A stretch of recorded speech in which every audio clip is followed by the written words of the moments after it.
Yo, TikTok fans, TikTok just merged its core product and trust safety teams to boost safety and innovation, all while facing a possible US ban.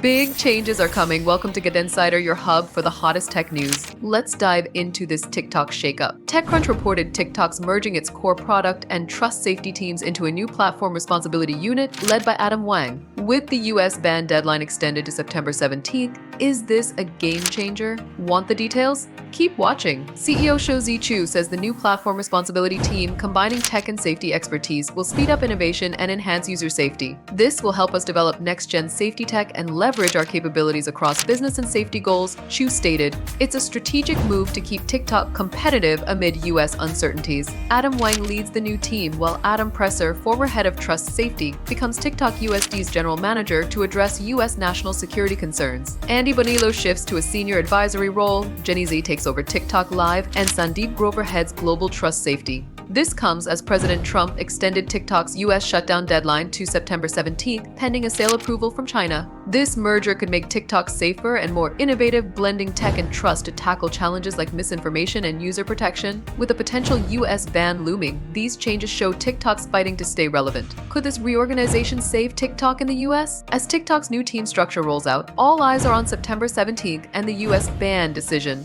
Will these changes boost safety and keep TikTok thriving? What's your take on TikTok's future?